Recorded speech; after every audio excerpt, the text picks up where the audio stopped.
Hey guys, it's me, Kate again. So in this video, I'll be talking about all the books that I have hauled this year.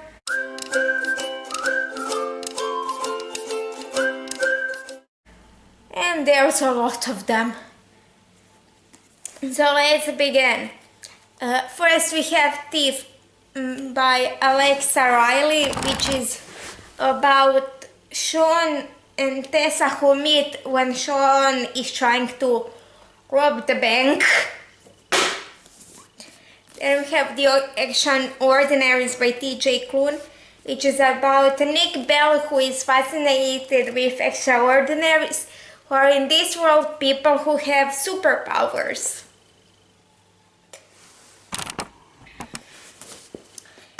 Then we have The Flames of Albion by Jean Z. Menzies, which is about Adaria, I think that's how she pronounced it in her video. So we have who one day while she is cleaning the university where she works at, she asks the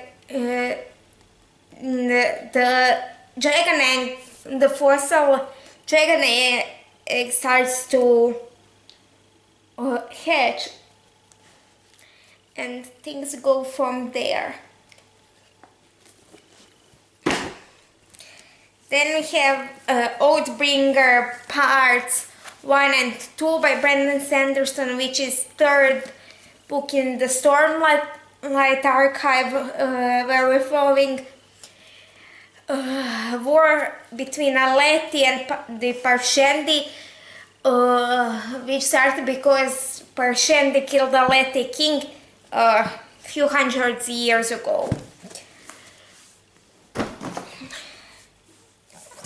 Then we have the Wise Man's Sphere by Patrick Rothfuss, which is sequel to The Name of the Wind, where we are following Quoth, who is known by all sorts of different names, but and now he works in a tavern and he's telling his life story for the first time, and it will take him 3 days, and then each book is one of those 3 days, and third book is gonna show up probably at the same time as the last 2 books in the Game of Thrones.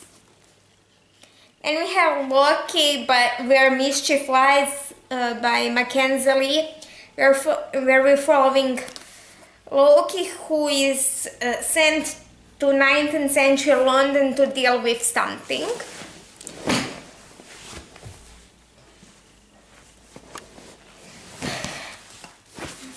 Then we have Aurora Rising by Amy Kaufman and Jay Kristoff, which is first book in Aurora Cycle series, where we're following Squad 312, who is squad leader Tyler is late to his graduation ceremony because he's saving a girl named Aurora.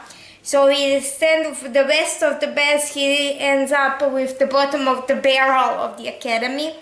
So, and then squad consists of him, Aurora, a quirky diplomat with a black belt in sarcasm, a sociopath scientist with a fondness for shooting her bunkmates, smart-ass tech whiz with the galaxy's biggest chip on his shoulder, an alien warrior with anger management issues, and a tomboy pilot who's totally not into Thai, in case you were wondering. And then we have Aurora Burning, sequel to Aurora Rising.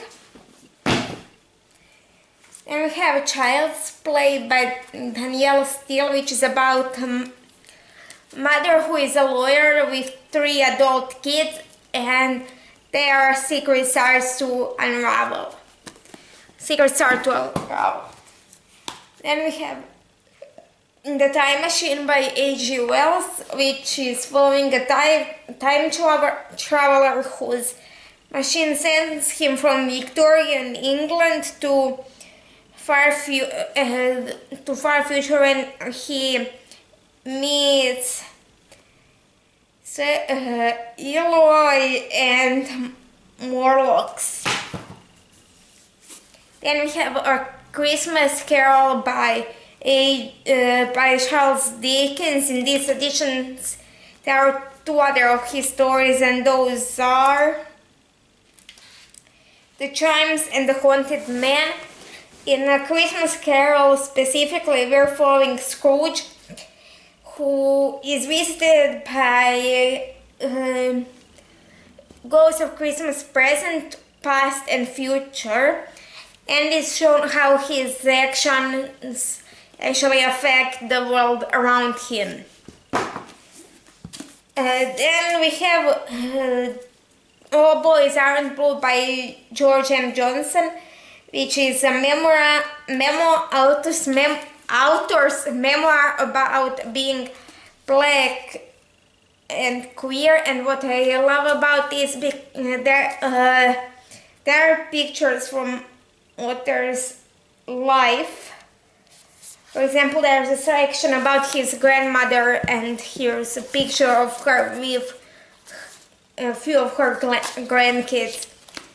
And I really enjoy this book. Then we have The Words of Radiance, which is second book in the Stormlight Archive by Brandon Sanderson. And we have What If It's Us by Becky Albertelli and Adam Silvera, where we're following Arthur and Ben, who meet at the New York post office and end up going on a series of disastrous dates. Then we have Shine by Jessica Young, where we're following a 17-year-old Korean-American Rachel Kim who wants to become K-pop idol, and if her label doesn't debut her now, they never will. So when the opportunity presents itself for her to sing a duet with her label's Golden Boy, she decides to take the chance. Then we have A Gathering of Shadows by Vishvak, which is second book in Darker Shade of Magic series, where we're following Cal, who is an Antari, which means he can travel through parallel worlds, in this case through parallel Londons. And in this world there are 4 Londons. Red London, where people worship magic; Grey London, which is our London without magic; White London, where people fight to control magic; and Black London, which was destroyed by magic. And one day Cal smuggles something from Black London, and that gets stolen from him, so he ends up being involved in all kinds of shenanigans. Then we have not this one. I'm not sure where I put its sequel. I'll find it somewhere when I don't need it. Then we have Love Boat Taipei by Abigail Hengren, where we're following Errol Wong, whose parents sent her on this summer educational program in Taiwan, which ends up being a summer-long party. Then we have Organa Secret by Arlen Hawks, where we're following Organa, who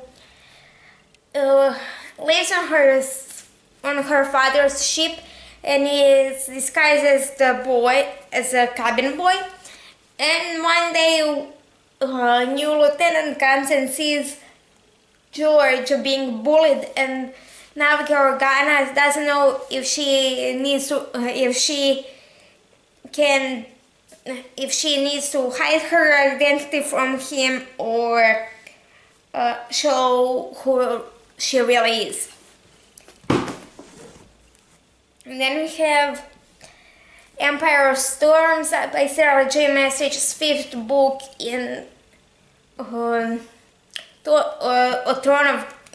of Glass series, where we following an assassin named Selena Sardokian, who prior to the events of the first book has been captured and is now working as a slave in the salt mines. And now, and then in the beginning of the first one, Captain of King's Guards comes and tells her that he has an opportunity for her to actually, and then takes her to the prince, who asks her to be his champion in the fight to become king's assassin. Then we have A Conjuring of Light by Vishvak, which is third book in the Darker Shade of Magic series. Then we have The Way You Make Me Feel by Marine Go, where we're following a 16-year-old Clara Sheen, who doesn't take her life seriously until one day her dad forces her to work with him on his food truck instead of going on summer vacation with her social media influencer mom. Then we have Inkheart by Cornelia Funke, in which we are following a girl whose father can travel into books. That's all I know about it.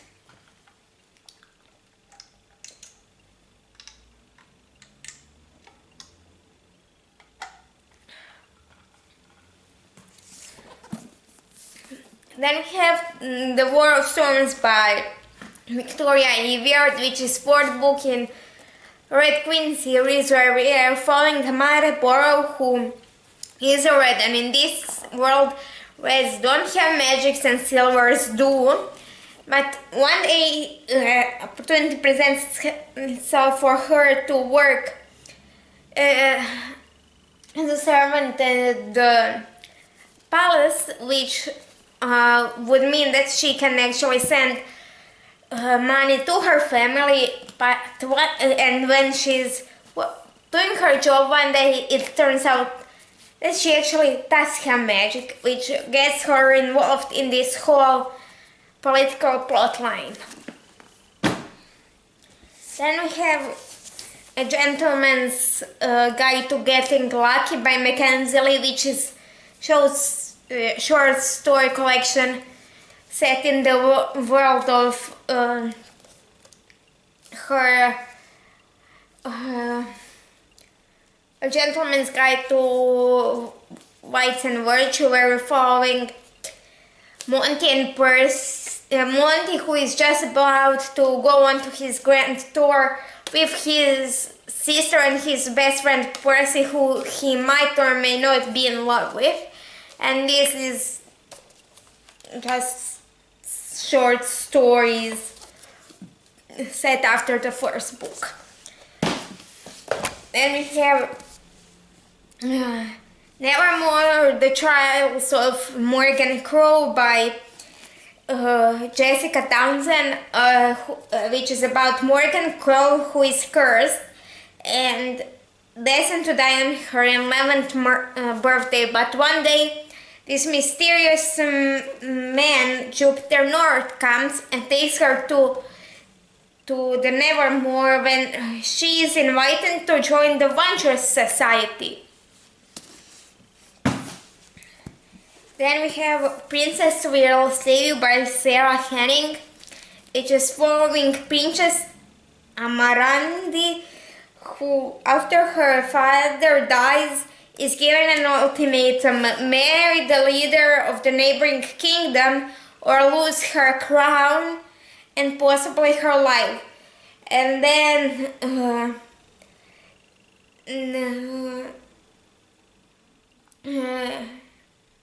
to force her hand, her beloved, the stable boy Luca, is kidnapped, but Amarandi was raised to be a warrior, not to sacrifice, and nothing will stop her from saving her true love.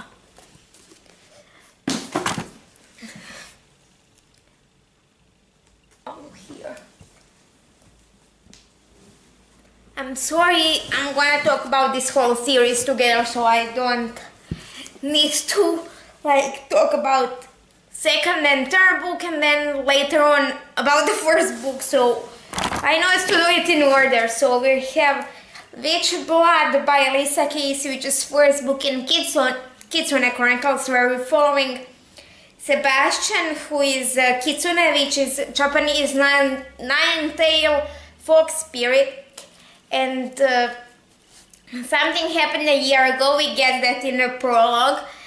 And he's been on the run ever since until now, when he bumps into Liam, who is an alpha werewolf and actually a person who saved him a year ago. And then also we have Witch Bond, which is the second book, and Witch Bane, which is the third book.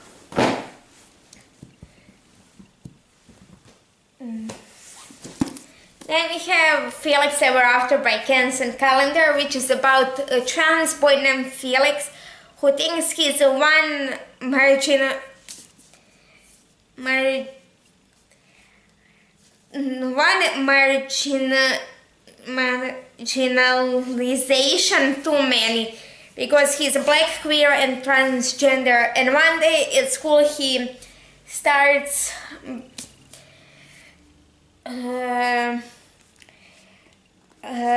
to deal with some transphobic bullying, and in a catfishing situation with that leads him into a quasi love triangle with his best friend and his best friend's ex.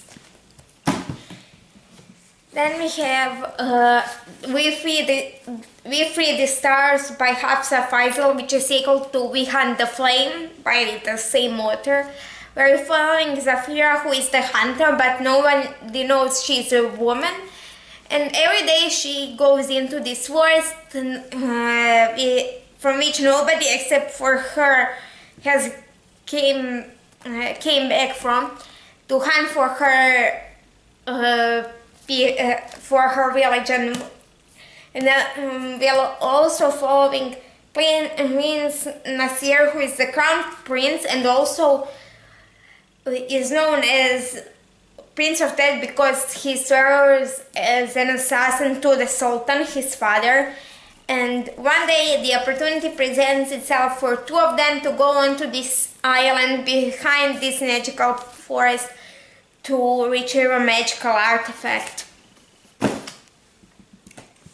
Then we have The Way of Kings by Sebastian de Castel, which is first book in a prequel series about a character in his Spell Slinger series, which follows Kel, who is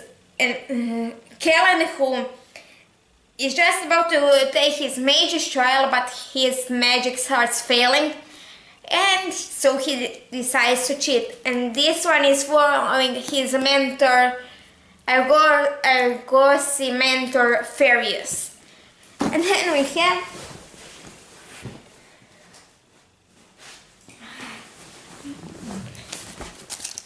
Charmcaster, Soulbinder, Queenslayer, and Crownbreaker, all by Sebastian de Castel, books 3, 4, 5, and 6 in Spellslinger series.